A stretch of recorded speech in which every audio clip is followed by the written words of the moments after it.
So I thought I would take the opportunity in the last part of this video to explain a bit more about why the dough ferments for so long and why the yeast amount is so small compared to a typical process of baking bread, where you might have 7 grams of yeast. The fermentation might last for about an hour or two. So here you can see that dough is very highly fermented. It looks a bit soupy there. But essentially, that dough now contains a lot of flavour development, a lot of gas as well. The gluten will have relaxed overnight to an extent, but it is still there and developed. So the long bulk fermentation phase essentially allows the yeast to multiply and respire, and they will start breaking down sugars, which will produce the CO2 gas. So the bubbles there are going to be a carbon dioxide, and they also develop flavour compounds as well. So this is also going to be contributed by bacteria as well, that you'll find in yeast, which sort of break down sort of sugars and break down proteins as well. And so essentially it's kind of almost like a process of biology that's going on here. All this kind of fermentation and breaking down is going to contribute flavour in the resultant bread dough. And you can generally sort of think about flavour development in doughs quite simply, really. The longer the dough develops, the more complex the flavour is going to be. Now, it is actually a bit unusual to do this all in one go. That is to say, to ferment the entirety of the dough overnight. You might actually use something called a pre-ferment. So this is commonly known as a poolish, which will be a 1-to-1 ratio of flour to water, fermented for anywhere from sort of 8 to 16 hours. And this can contribute sort of about 50% of the mass of a dough, while the other half will be kind of freshly mixed. And this is quite nice because this allows you to have a kind of a state of the dough which isn't so relaxed as you see here, but you also get that nice flavour development as well from the long fermentation.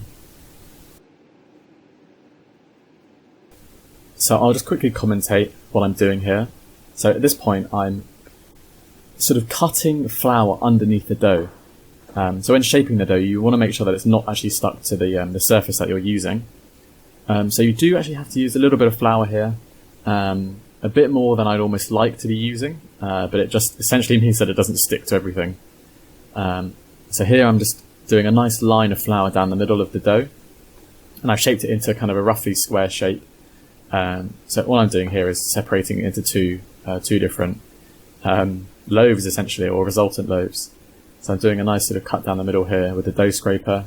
It can be a little bit tricky, and you do have to sometimes be a bit sort of assertive with the dough. You shouldn't sort of be too sheepish with it. So it is a little bit out of frame here, but I'm just flattening it out there. And you go through a process of kind of picking up a corner.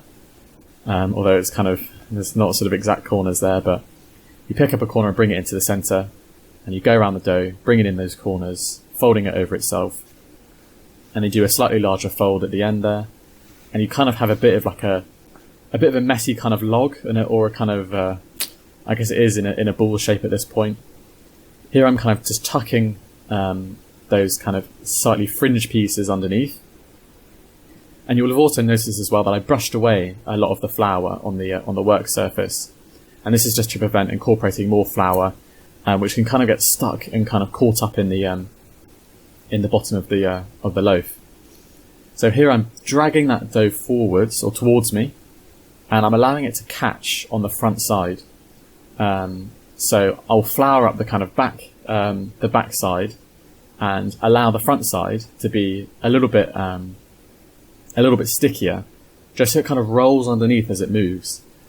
And this kind of is a process of kind of sealing the bottom of the dough and adding tension as well to the surface of the loaf. So this will allow for a kind of more even and kind of satisfying expansion in the oven, particularly when scoring the dough as well, which you'll see a little bit later.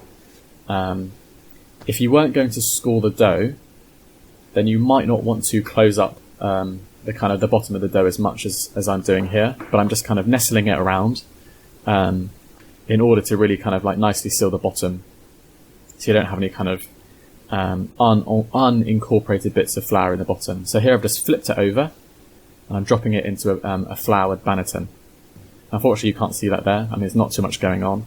But the reason I inverted it there is because when you flip it out later on, the top, that smooth side, will be facing upwards as well, which is convenient. So here we go again, slightly cutting some flour underneath just to release it, and you'll see it does slightly get a bit messy here, and I'm reflouring my hands and just trying to, you know, make the most of it, make the best of it, spreading it out, trying to be gentle at the same time, and again kind of just bringing those corners into the middle. You want to try and avoid incorporating too much flour. So you see there, I kind of just spreaded that kind of, there was a bit of probably a lump of flour there that I just kind of wanted to spread out a little bit, and bring those corners in, and again removing the flour, and here we'll probably get a slightly better look at what's going on here. So making sure your fingers are floured at this point because the dough is quite wet, and again just collecting up those kind of edges, making sure it's a fine balance between using enough flour that it doesn't stick to your hands and start breaking down the structures and the kind of the tension that you're building, but not using too much to kind of incorporate, or not using too much flour that incorporates into the dough and makes it a bit messy. So the dough scrape is really fantastic here. It comes into its own, really nicely sealing up the bottom of that loaf, adding tension, and you will see the bubbles, sort of air bubbles, start moving to the surface. You don't want to sort of encourage this too much, I would say. If you keep doing this, then all the bubbles are just literally going to come to the surface, and you'll start bursting the surface of the dough. And I've quickly just flipped it over there, and you can see the knot at the bottom there is nicely formed. So we're just flouring our Banneton again. Again, unfortunately, it's just off frame there, and just making sure it's not sort of stuck anywhere. And then I do just flour the sort of top edge as well, because if you have a particularly active dough, this dough isn't going to rise too much in the proofing period. But if it does expand, then that kind of top centimetre where it expands might be a little bit more sort of moist, which can potentially stick later on.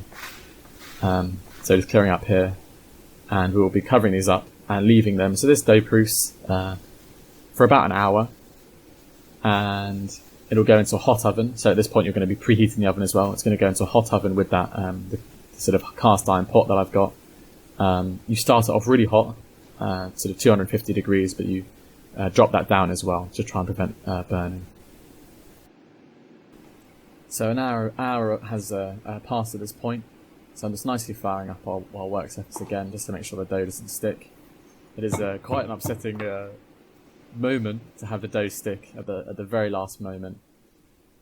So I'm just flouring up my hand as well, and I'm just gently nestling that dough out of the Banneton. You can see the dough's quite relaxed here. I probably actually overproofed it. I think I let it go slightly longer than an hour, just as kind of an experiment really. I've just got my bread knife there for scoring. A new bread knife is good for scoring. An old one will not be sharp enough.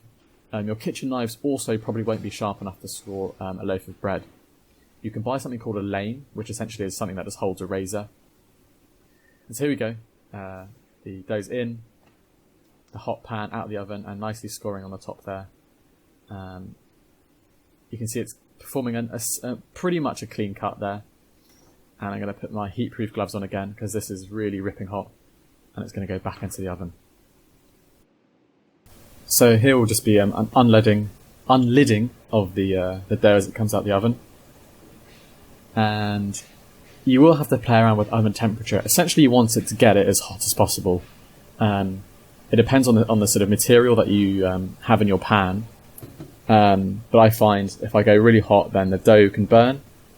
So I start it off hot at 250 and then move it down to 200, usually in the first 15 minutes. So the first stage will be half an hour, and then you unlid it, as you can see here. And I'm just showing the loaf as it is in the oven. Nicely risen, got that oven spring. Love to see it. And finally here, the bread is coming out of the oven. So I'm just going to be messing around a little bit here before it comes out. The total cooking time for me is about 45 minutes. You can go longer depending on your oven. This is the one element which is difficult really to apply one rule to, because ovens are very, very different, and the way that they convect heat at different parts of the oven, are just totally different. So here, just flipping it out, you've got to let it cool down, because the center of that dough is still very, very hot and essentially still cooking. And it'll be sort of 90 plus degrees in the center there. So, and I do just bring the camera in to hear the crackling. So I didn't get quite a perfect scoring on the right side there, but nobody's perfect. Haven't quite mastered the scoring, and we just go and have a close look at the crust and see if we can hear the crackling, the satisfying crackling that goes on with a loaf of bread.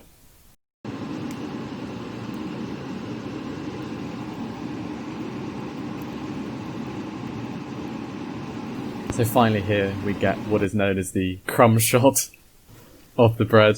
So the crumb is the internal structure. So I've got a nice sharp bread knife here. I'd recommend if you have an old knackered blunt bread knife that you do invest in just a new one. You can't sharpen them yourself really, so and it just makes it easier just to get through these nice big loaves. So I'm just kind of inspecting the bread here, making sure it's all okay. But you've got a really lovely crust development, a nice dark crust which is recommended by Forkish, and flour, water, salt, yeast. And I mean, this bread just differs so tremendously from anything that you're going to buy in a shop, anything that's mass production, factory, or supermarket, bakery type stuff. This bread is just streets ahead of anything that you can really buy. You'll be able to hear the crunchiness, and I'll sort of demonstrate in a second here the structure and just the texture that you get with this bread. It's just remarkably chewy and toothsome, satisfying. And if you just see here, I'm just kind of stretching it out, pulling it apart. And the amount of just structure and protein in there is just fantastic. A standard loaf of bread, to me, is just, it doesn't have any structure. It doesn't have any real qualities about it, which are that compelling. There's no real flavour in the bread. But there we go. That concludes this three-parter on baking bread. So thank you for watching.